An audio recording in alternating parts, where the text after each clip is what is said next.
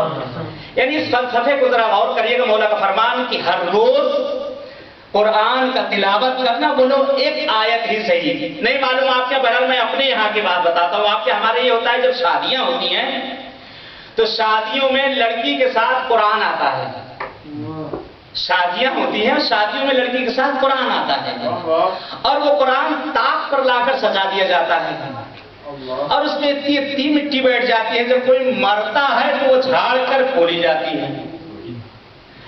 تو اگر اس فارمولے پہ معصوم کے اگر عمل کیا جائے، معصوم فرما رہے کہ ہر روز قرآن کی تلاوت کرنا ولو ایک آیت ہی صحیح، اگر انسان تلاوت کرے گا تو انسان کے اس سے حافظہ تیز ہوتا ہے، بھولنے کی بیماری ختم ہونے لگتی ہے، اور اس سے یہ ہوگا ہر روز نور خدا جب کھلے گا تو نار خود بخود دور ہوتی نظر آ جائے گی۔ صلوات بھیجے محمد وآل محمد۔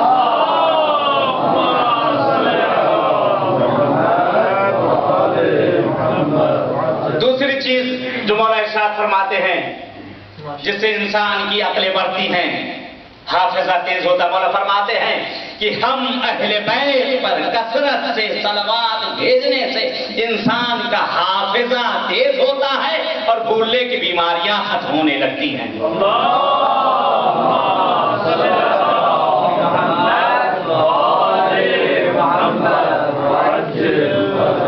تیسری چیز جو مولا ارشاد فرماتے ہیں، مولا فرماتے ہیں کہ کثرت سے آیت الکرسی کا تلاوت کرنا، کثرت سے آیت الکرسی کا تلاوت کرنا یہ انسان کے بھولے ہوئے بھٹکے ہوئے حافظے کو پلٹا کر لے آتا ہے۔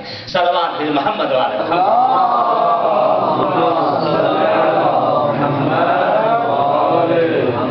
چوتھی چیز اور آخری چیز کہ جو بہت ہی اہم اور مہم ہے، مولا ارشاد فرماتے ہیں کہ ایک شے ہے جس کا نام ہے کندر۔ کندر نہ کہیے جو ہمارے کندر ہوتا ہے، کندر ایک الگ شے ہے، کندر کاف پر ضمہ پیش، کندر۔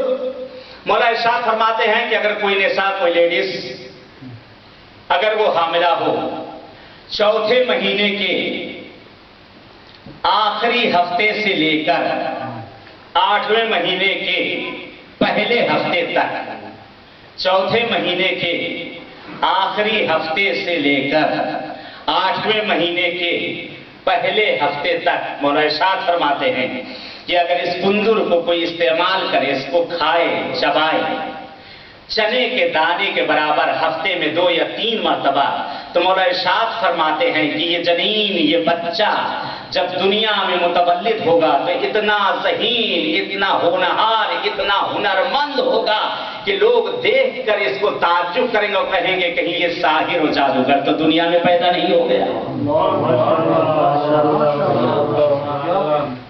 ہاتھوں کو جوڑیں گے، مولا یہ تو آپ نے ان کے لیے ارشاد فرمایا جو نہیں آئے، یا آقا ہم تو آ چکے، ہماری کیا خطا؟ مولا ہمارے بھی حافظے کمزور ہو رہے ہیں، ہمیں بھی یہ بیماری لاحق ہو چکی ہے، وہ سن کے ذریعے یا کسی اور چیز کے ذریعے سے۔ مولا ہم کیا کریں؟ معصوم ارشاد فرماتے ہیں کسی بھی سن کا انسان ہو، کسی بھی سن کا اگر انسان ہو، اگر اس نسخے کو استعمال کرے، ہفتے میں 2 یا 3 مرتبہ اس کو چبا لیا کرے، مولا فرماتے ہیں وہ گئے ہوئی تمہارے حافظے دوبارہ پلٹ کر واپس آ جائیں گے۔ ایک صلوات جو محمد والے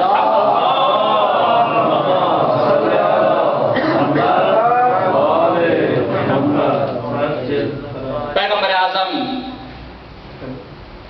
حبیب خدا، محبوب خدا، وہ رسول کہ جس کو خداوند عالم نے کبھی طٰہٰ کہا، کبھی یاسین کہا، کبھی مزمل کہا، کبھی مدثر کہا، وہ رسول کہ جس کے لیے خالق کون و مکان ارشاد فرما رہا ہے کہ میں نے یہ زمین و زمان و مکان یہ سارے آپ کے صدقے میں خلق کیا۔ سبحان اللہ، سبحان اللہ، ماشاءاللہ۔ ایسا رسول کہ اگر سنگریزوں کو بھی اپنے ہاتھوں پر اٹھا لے تو سنگریزے بھی وہاں پر لبکشائی کرتے نظر آ جائیں. ایسا رسول اگر کسی درخت کے پاس سے گزر جائے تو درخت بھی اس کو جھک جھک کر سلام کرتے نظر آ جائیں.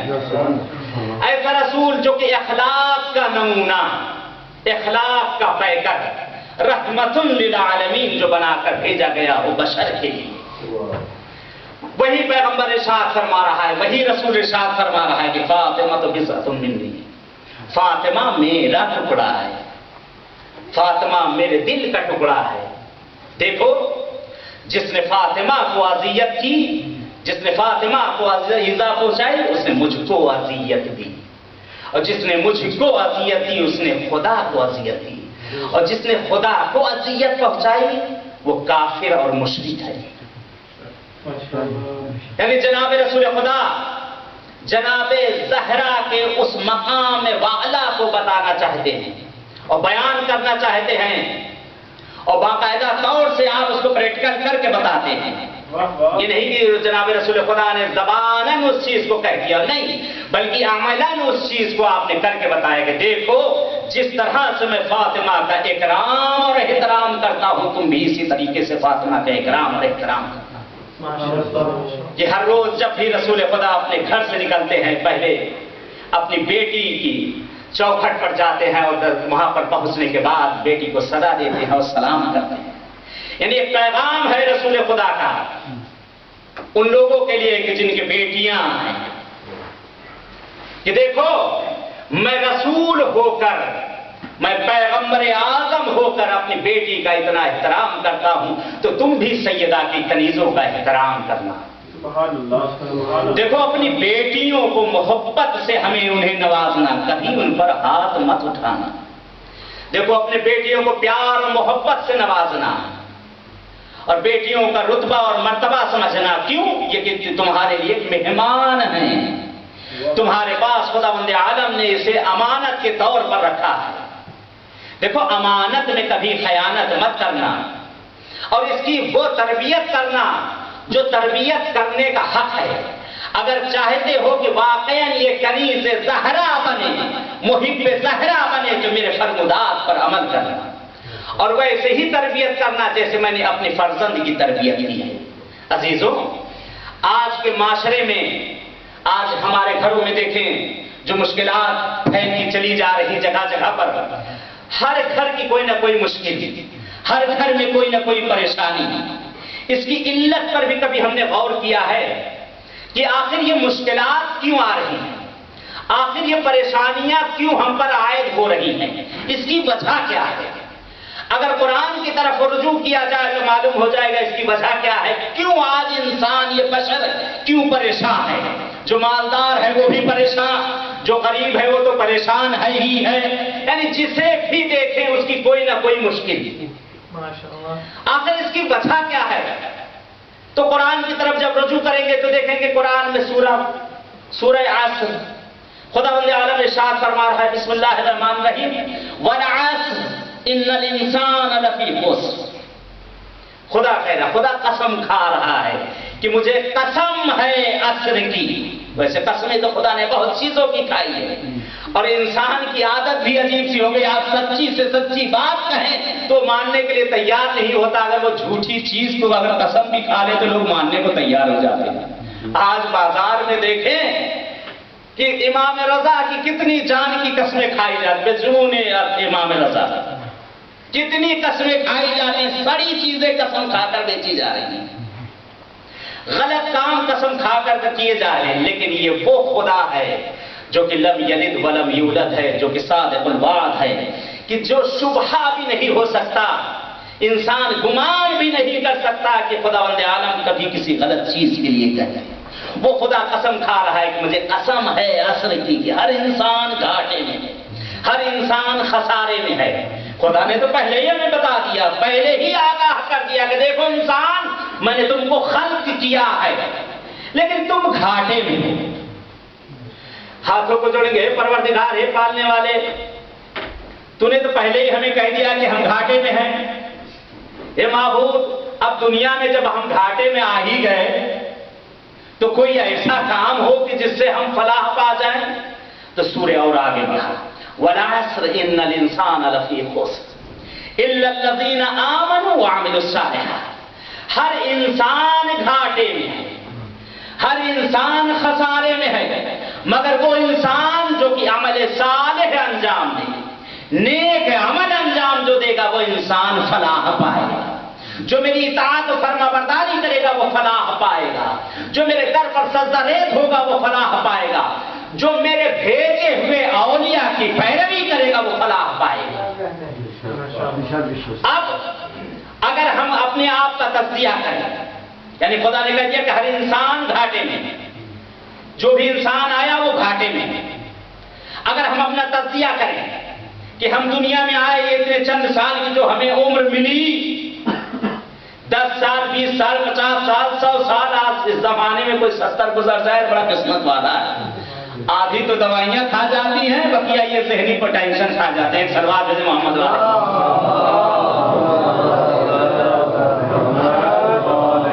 اس لیے انسان میں ایک سب سے بڑی بیماری جو پیدا ہو گئی ہے وہ حسد کی بیماری، عجیب بیماری ہے، عجیب مریضی ہے یہ کہ جس کا کوئی علاج بھی نہیں، اور یہ انسان کو زنگ کی طرح کھاتی ہے۔ جس طرح سے لکڑی میں مرچانا لگ جاتا ہے دیمک، اسی طریقے سے یہ بیماری انسان میں لگ جاتی ہے۔ مثال سے واضح کروں اپنے برادران کے لیے، مثلا گاڑی پر کوئی اور بیٹھا جا رہا ہے، پنچر ہم ہوئے جا رہے ہیں، بلڈنگ ان کی بن رہی، دل ہمارا بیٹھا جا رہا ہے، کسی مقام پر وہ پہنچ رہے ہیں، ہمارا دم نکلا جا رہا ہے۔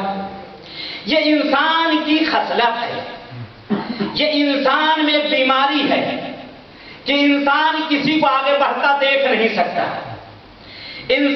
انسان کے پیچھے پڑا ہے۔ سب سے بڑھ کر یہ مسلمان آج دنیا کی ساری قومیں آگے چلتی نظر آ رہی ہیں، ہم مسلمان ایک دوسرے کی ٹانگ کھینچنے میں لگے ہیں۔ آج ہم مسلمان ایک دوسرے کی ٹانگ کھینچنے میں لگے ہوئے ہیں۔ کیوں؟ انسان کو دیکھ کر برداشت نہیں کرنا چاہتا۔ ایک مثال سے بات ہے کہ آپ نے چند سال پہلے اخبار میں پڑھا ہوگا کہ چائنا میں ایک بہت بڑی کانفرنس ہوئی تھی کہ جس کے اندر تمام ممالک کے کیکڑے جمع کیے گئے تھے، تمام ممالک کے کیکڑے جمع کیے گئے تھے، اور اس میں یہ ہوا کہ آزمائش کی جا رہی تھی ان کیکڑوں کی۔ ہر ملک کا ایک کیکڑا ایک برمی ایک شیشی کے اندر لا کر رکھا گیا، اس کے اندر چند کیکڑے ہر ملک کے رکھے گئے، سجائے گئے اس کے اوپر، دیکھنے والوں کا ہجوم اس نمائش میں۔ تو دیکھنے والے عجیب تعجب کر رہے تھے کہ ساری شیشیاں وہاں پر جو رکھی ہوئی ہیں ان کے سر محکم بند ہیں، لیکن ایک شیشی رکھی ہوئی ہے جس کا سر کھلا ہوا ہے، تو لوگوں کے ساری توجہ اس کے اوپر کہ آخر یہ اس کا سر کھلا کیوں ہے اور یہ سارے سر جو ہیں بند کیوں ہیں؟ یہودیوں کے کیکڑے، ہندوؤں کے کیکڑے، مشرکوں کے کیکڑے، عیسائیوں کے کیکڑے، امریکائیوں کے کیکڑے، اسرائیل کے کیکڑے، ایک شیشی میں جو کیکڑا تھا دوسرے نے سوال کیا کہ آخر یہ کس ملک کا ہے، یہ کس کا ہے، یہ کون سی نسل کا ہے؟ کہا یہ مسلمانوں کا کیکڑا ہے۔ سبحان اللہ، یہ مسلمانوں کا کیکڑا ہے۔ کس ملک کا ہے؟ بر صغیر کا کیکڑا ہے۔ خیر یہ سب بند کیوں، یہ کھلے کیوں؟ کہا یہ بھی تماشا آپ کریں، جو بند سر تھے جیسے ہی سر کھلا وہ کیکڑے نکل کر بھاگنا شروع ہوئے، کوئی اوپر چڑھتا تھا جو گرنے لگتا تھا دوسرا اس کو ایڑ دیکھ کر نکال کر باہر بھگا دیتا تھا۔ کہا کہ آؤ چلو ادھر بھی تماشا کرو۔ اب جو اس برمی اس شیشی کے پاس جب پہنچے تو کیا دیکھتے ہیں عجیب ماجرا، ہر کیکڑا چاہتا ہے آگے بھاگوں، جب وہ چڑھ کر بالکل باہر نکلنا چاہتا ہے 2-4 لٹک کر کھینچ لیتے نیچے، پھر واپس اپنی جگہ۔ تو یہ خامی جو دیکھی گئی یہ ہمارے اندر یہ خامی پیدا ہوئی۔ دوسری قوموں نے آج معصومین کی حدیثوں سے استنباط کیا، استدلال کیا، استفادہ کیا، اور آج وہ دنیا پر حکومت کرتے نظر آ رہے ہیں، آج وہ دنیا پر بادشاہی نظر کرتے آتے ہیں۔ مسلمان شیرنی گوئی میں پڑا رہا، دوسری قومیں آگے نکلتی گئی. مولا علی نے فرمایا کہ ایک زمانہ آئے گا کہ ٹنوں لوہا آسمان میں اڑے گا. تو لوگوں نے کہا لوہا اور آسمان میں اڑے گا. ایک مرتبہ جب دنیا نے دیکھا کہ یہ علی نے کہا ہے اور ایسا صادق الوعد ہے کہ جس کی زبان سے کبھی جھوٹ نکلا ہی نہیں, یہ جو کہتا ہے وہی ہوتا ہے, اور لوگوں نے عمل کیا. آج ٹنوں لوہا خود بھی اڑتا ہے اور ہم گنہگاروں کو بھی لیے اڑتا نظر آتا ہے. صلوات ہے محمد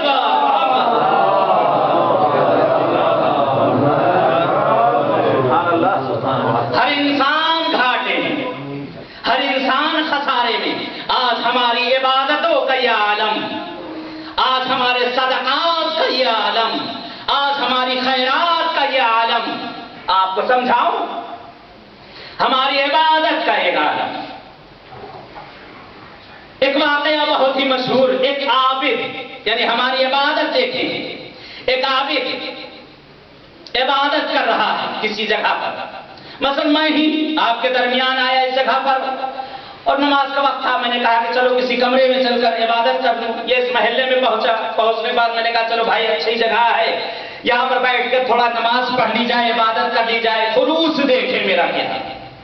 میں نے ایک مرتبہ اللہ اکبر کہا, نماز کو شروع کیا. اس مکان میں یا مسجد میں تک و تنہا میں نماز پڑھ رہا تھا. اب نماز پڑھ رہا ہوں, نماز پڑھتے پڑھتے ایک مرتبہ میں نے کسی کے آنے کی آہٹ سنی کہ کوئی دروازے سے وارد ہوا. اب میری قرات جو پہلے تھی اب وہ قرات ہونے لگی. وہ خلوص, وہ تکبیریں, وہ قیام, وہ قعود, وہ سجود, کہ میں سوچا ہوں کہ اب جو میں یہ نماز پڑھ رہا ہوں تو میری نماز یہ جو شخص وارد ہوا ہے جو یہاں پر آیا وہ کہے گا مولانا شیخ محمد کتنی اچھی نماز پڑھتے ہیں, کتنے طولانی سجدے, کتنا طویل رکوع, کیا قرات, کیا ان کا حسن. اب وہ نماز جب میں نے تمام کی کہ کم سے کم جو نماز میں پڑھ رہا ہوں, اب یہ پڑھنے کے بعد یہ شخص جائے گا اور جا کر دوسروں سے بتائے گا.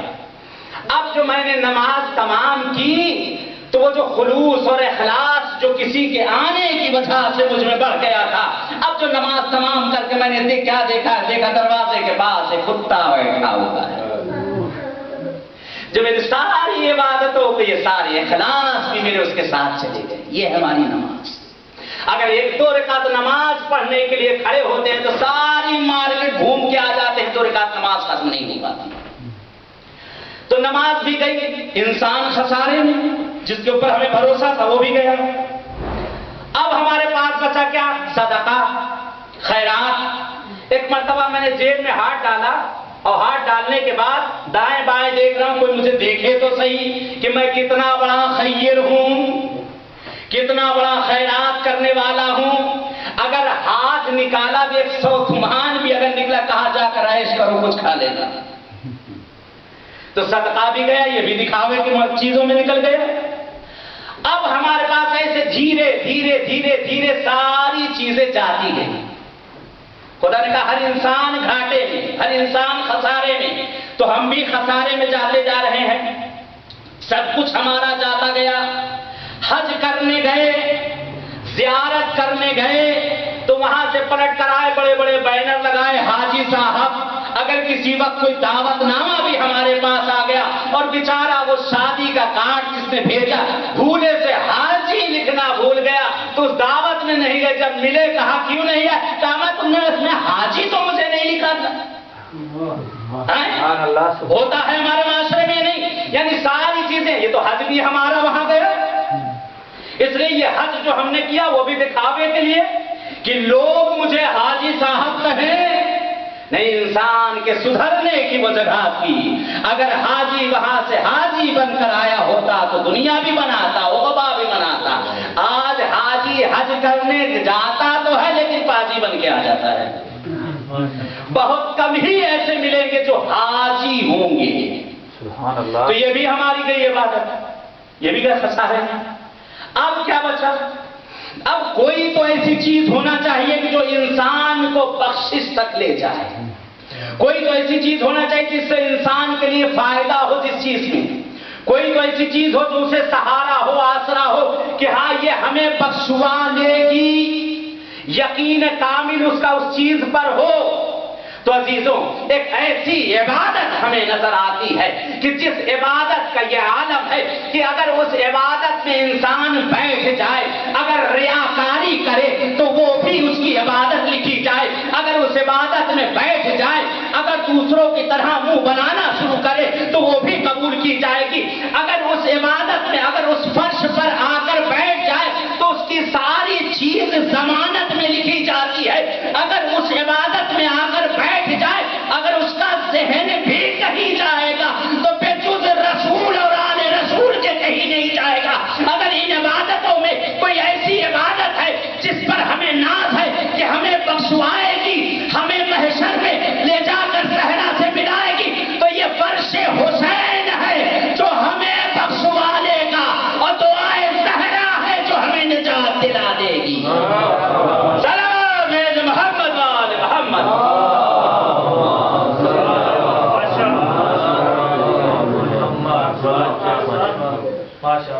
عزیزوں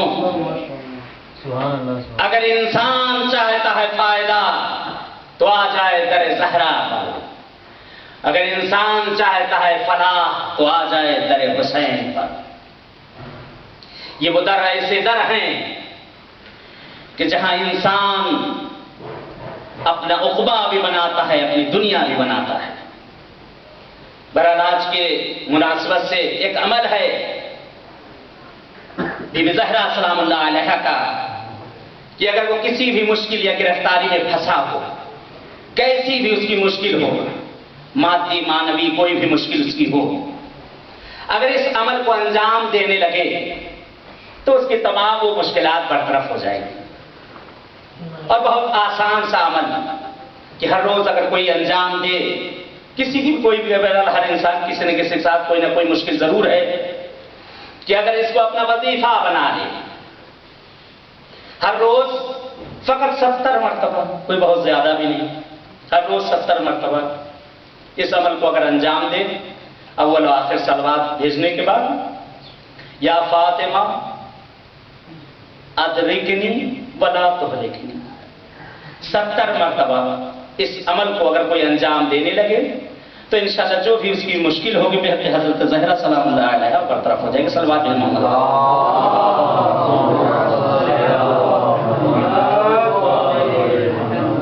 اگر اس ڈر سے انسان متمسک رہے تو دنیا کے غم بھی اس سے دور ہو جائیں، عقبہ بھی اس کا سنور جائے. عزیزوں آج جو ہم جمع ہوئے ہیں اس جگہ پر، آج شان غریبہ حضرت زہرا سلام اللہ علیہ ہے. آج کی شب وہ شب ہے کہ جب اس چھوٹے سے گھر میں مولا امیر المومنین اور امام حسن امام حسین بی بی سیدہ کو جب دفنا کر آئے ہیں، ایک دوسرے کو بیٹھ پرسا دے رہے ہیں. عجیب زمانہ آ چکا تھا، عجیب وقت آ چکا تھا. آج ہمارے دنیا کا دستور ہے اگر ہمارے گھر پر کسی کی موت ہو جاتی ہے تو لوگ 3 دن تک اس کے گھر کھانا پکا کر لے جاتے ہیں. لوگ اس کو پرسا دینے کے لیے جاتے ہیں، بھائی ہم تیرے غم میں شریک ہیں. ہائے قربان جاؤ ولی تیری غربت پر کہ زہرا کا جنازہ دفنا کر آئے ہیں. ارے کوئی بھی نہیں جو آ کر یہاں پر تسلیت عرض کرے. ہاتھوں کو جوڑیں گے، اے مولا مشکل کشالی، اے مولا یہ آپ کے شیعہ آپ کو تسلیت عرض کرتے ہیں. آج وہی دن تھا کہ جب مولا مشکل کشالی بی بی زہرا کے جنازے کو غسل دینے کے لیے آگے بڑھے ہیں. جناب زہرا کی وصیت کے مطابق یا علی کفنی باللیل کفنی باللیل، اے علی آپ مجھے رات کی تاریکی میں غسل دیجیے گا، آپ مجھے رات کی تاریکی خوشحالی ہے. بی بی زہرا کے پاس بیٹھے ہیں, آپس میں گفتگو ہو رہی ہے. ایک مرتبہ بی بی زہرا ارشاد فرماتی ہے, اے ابو الحسن, اے ابو الحسن, ابھی ابھی میرے بابا آئے تھے اور میرے بابا فرما رہے تھے, اے سیدہ بہت جلدی تم مجھ سے آ کر ملنے والی ہے. یہ ایام وہ ایام سخت ترین ایام شہزادی کے گزرے ہیں کہ شہزادی دن و رات فقط گریہ وزاری فرمایا کرتی تھی. حافظو, ابھی چند وقت ہی شہادت وفات حضرت رسول خدا کا گزرا تھا کہ یہی کلمہ گو مسلمان ایک مرتبہ جناب سیدہ کے در پر آتے ہیں اور در پر آنے کے بعد کہتے ہیں, اے سیدہ ابو الحسن کو گھر سے باہر نکال دو. بی بی کہتی ہے, اگر میں علی کو گھر سے باہر نہ نکالوں. ایک مرتبہ ایک لئی کہتا ہے, اے سیدہ ہم دروازے کو توڑ کر گھر میں وارد ہو جائیں گے. شہزادی فرماتی ہے, ارے تم اس گھر کے دروازے کو توڑو گے؟ ارے جس در پر رسول آ کر سلام کرتے ہو, ارے جس در پر ملک آ کر سجدہ کرتے ہو. ایک مرتبہ یہ لئی کہتا ہے, کچھ بھی ہو. پھر شہزادی فرماتی ہے کہ شاید اس لئی کو رحم آ جائے. شہزادی فرماتی ہے, ارے اس گھر میں آگ لگانے کے لیے تم کہہ رہے ہو, اس گھر کے دروازے کو توڑنے کے لیے کہہ رہے ہو. ارے جس گھر میں رسول کی چھوٹی چھوٹی عبادتیں ہیں. ایک لئی بولتا ہے, ارے کچھ بھی ہو, حاجی جو ختم ہوا. درے تہرا پر لکڑیاں جمع کی گئی. ارے لکڑیاں جمع کر کے اگر یہی رک جاتے تو ہم اس پر بھی اتفاق کر لیتے, ہمیں صبر آ جاتا. ارے لکڑیوں میں آگ لگائی گئی, پھر بھی ہمیں صبر آ جاتا. ایک مرتبہ در زہرا میں آگ لگائی گئی. ارے آگ لگی اور ایک لئی نے ایسی لاہت ماری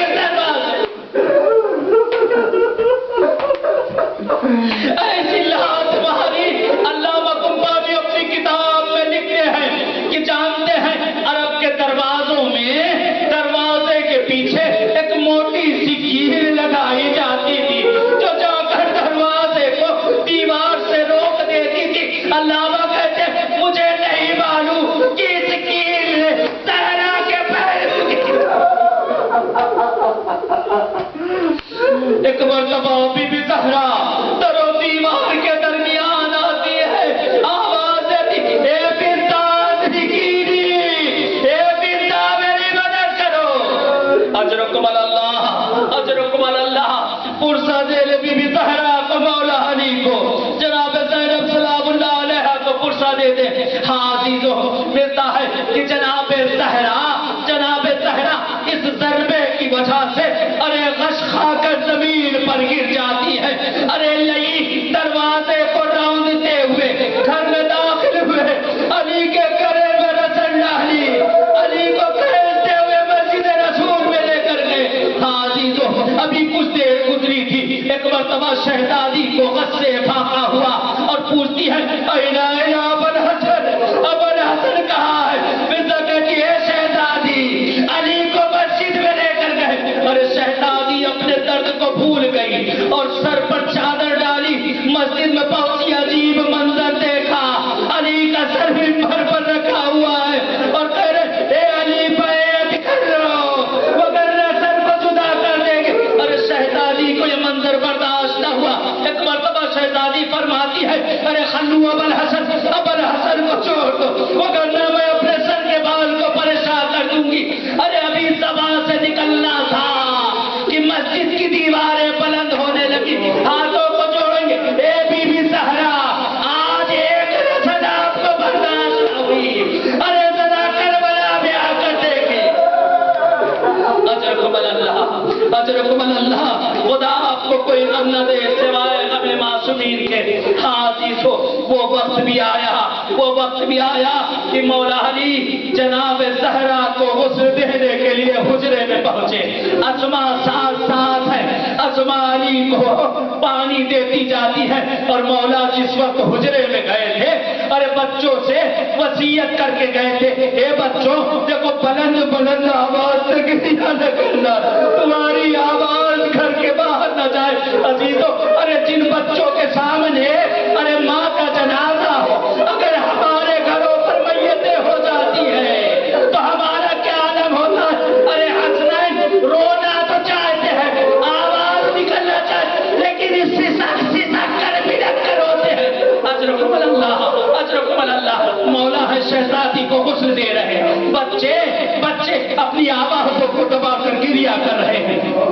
مولا غسل دیتے جاتے ہیں، غسل دیتے۔ ایک مرتبہ علی کا ہاتھ اس جگہ پر پہنچا جہاں پر زہرا کا پہلو تھا، زہرا مرضیہ کا ہاتھ ارے پہلو پر ہٹا رکھا ہوا ہے، علی ہاتھ ہٹانا چاہتے ہیں، ہاتھ نہیں ہٹتا، علی ہاتھ ہٹانا چاہتے ہیں، ہاتھ نہیں ہٹتا۔